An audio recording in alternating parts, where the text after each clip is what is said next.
Credited with the synthesis and co-development of two of the earliest successful drugs for the treatment of leukemia, Gertrude B. Elion won a Nobel Prize for drug research in 1988.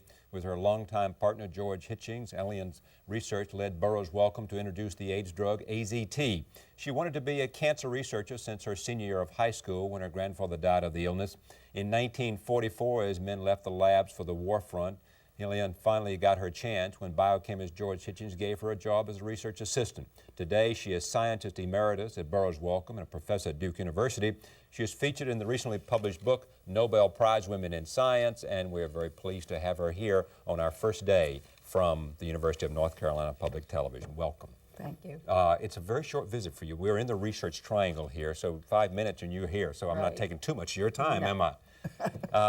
First, thank you. It really is an honor to have you here, and especially at the time that we're in the period when sort of each night they're announcing the new Nobel laureates with Toni Morrison in literature, and then I think the economics was yesterday, and a couple of. What does it mean to win a Nobel Prize other than $800,000+? Well, first of all, it wasn't $800,000 when I won it. Oh, give or take 100,000. What was it then? 300. 300. Wow. Well, it's interesting. People think that that's something you really looked forward to all your life or hoped for, but it isn't really. It's the icing on the cake. If you haven't had a successful career and enjoyed what you were doing all these years, then it's nothing really after that. You've just got to appreciate the recognition. It's a stamp of approval in a way that is very nice to have. But it doesn't make up for the real excitement of discovering new drugs and seeing people get well. Yeah, I understand that. I mean, it seems to me that to be a research scientist, it's like you're on an odyssey. You're in a search for an answer. Right. Which, whether it's archaeology or whatever it is, to be part of science and looking for something that nobody knows the answer to or nobody has discovered, it's a wonderful journey to be on. How come you ended up doing this? Well, I think you said it in the introduction. I became very motivated when my grandfather died of cancer and decided that was really what I wanted to do with my life. Of course, other people answer to, or find cure a or cure, prevention of cancer. Prevention, cure, something that would stop this terrible disease, because I watched him die very horribly, and it meant that there was a goal for me, even if I never got to the goal. If I had the goal, I had something to work toward. And when it turned out that one of the first drugs I worked on was successful in leukemia, I felt I had taken the first step and that this goal was not unachievable. What's the most difficult thing about being on these research investigations? Is it going down so many blind alleys that don't produce any result? Partly, but partly it's the length of time that it takes. You think that it all happens rapidly, but it doesn't. It'll take 6, 8, 10 years to reach even one particular drug that you want to really get out into the world. And you have to have a lot of patience. If you don't have patience, it just doesn't work. Why haven't we found out more about cancer? Well, we found out a lot. The trouble is that it's many diseases, it's not one. And people always talk of it as it. It isn't it, it's them.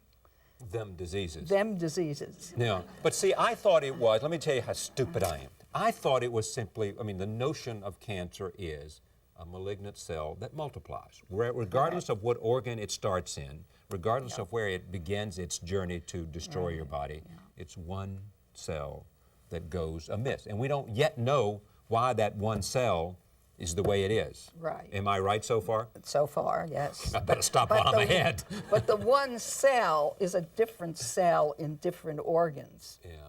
It isn't the same cell in the lung that it is in the colon that it is. But is it the same thing that happens to the cell? The same thing happens, but it happens for different reasons. It could be because of carcinogen. It could be because of an inherited trait, a genetic trait. How much of it is that? Breast cancer, for example, has a has certainly a genetic link. element to it.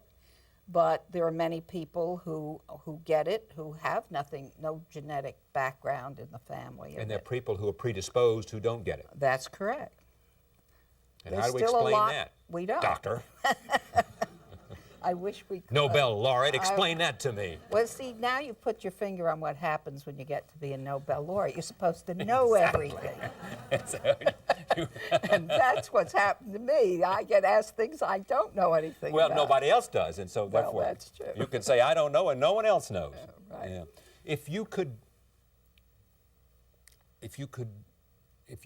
achieve one result, what would it be? I mean, what's the dream that you have you've gone down that journey with respect to leukemia and been successful? Well, fortunately, I've been successful in other fields as certainly well, have. and antivirals Right, and so on. AZT And I think, and all that. right, I think that it still remains my original goal that I want to have something that will cure cancer and not just alleviate it, not just keep people living longer. I really feel Not just that cut it out or whatever it is. well, cutting it out is great if you can do it, but you can't do it all the time. And I think we're getting closer. I think we're learning a little bit more on what turns on oncogenes and what causes differentiation of cells and all of these things. How far off are we, you think? Oh, I couldn't possibly say. By the end of this decade? No, I wouldn't say that because people who have said that 30 years ago. In 1930, 1940. I don't think we know. And I think it'll be for some disease, for some forms of cancer, it may be 10 years. For others, it may be 20 years. I'm a surrogate for all these people here who would, I think, ask this kind of question. Suppose we had all the money in the world to focus on cancer research. Could it expedite the process so that we could find the answer in the next 5 years? No. Is it just a question of resources and focus and attention? No. What's it a question of? It's a question of training some brilliant scientists who will be able to solve the problems we haven't been able to solve. And I think it comes back to our education and getting people interested enough. There are fewer people going into science now than there were when I started. And Why is that? Well, I don't know why is that. I think part of it is they don't think it's glamorous enough. They don't think it's lucrative enough. They're afraid they won't get grant support. All kinds of reasons, and it's very sad. I think what we need to do is to worry about the scientists we train and not about the amount of money we spend. How much, and there's no answer to it. I mean, as you said, you don't know. We worry about the kind of scientists.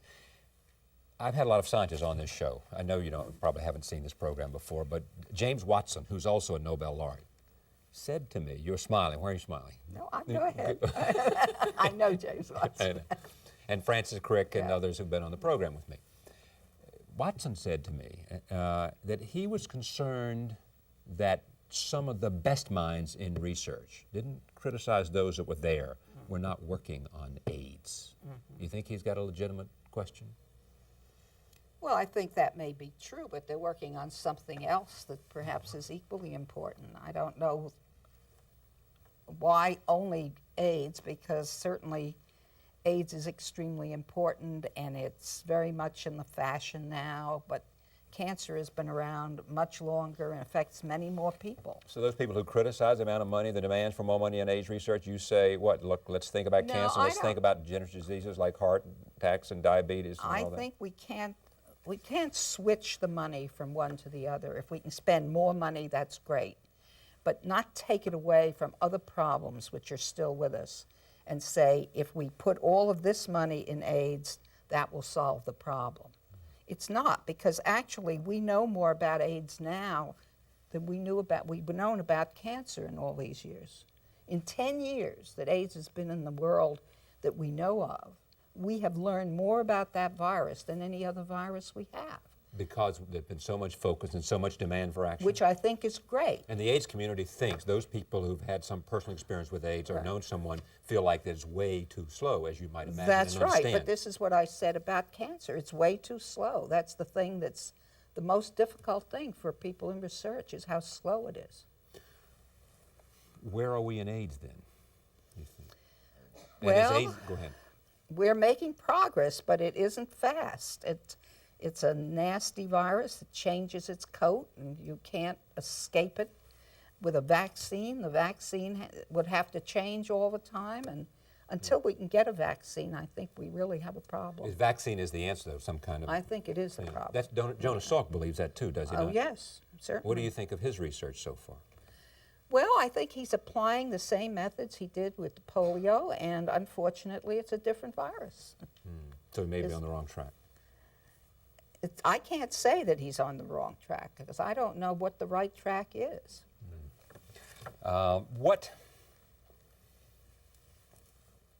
What's likely to be the next breakthrough? Oh, boy. Breakthroughs are words that scientists don't like. Because? Because they indicate that something happens very suddenly, when we know it happens very gradually. And something that finally comes out of a long process, someone says is a breakthrough. Well, it's really a termination of a long process. Sure. It's the end game of a long process. It's the end, process. absolutely. So, you know, people use the word breakthrough, and it always sounds as though it all happened by accident. You know. Gertrude, Elion, it's a pleasure to have you on this broadcast. Thank you very much. Right. Don't move yet. Okay. Sometime I want to get a group of research scientists together, and I'd like to invite you to come in and share that with us and talk about some of these things with a group of scientists, people that have been on this program. I think you're stuck with the notion that whenever people refer to you, they'll always say, Gertrude, Elion, Nobel laureate, you know? Yeah. They're going to do computer searches, and the word that's most closest to your name is Nobel laureate. Thank you very much.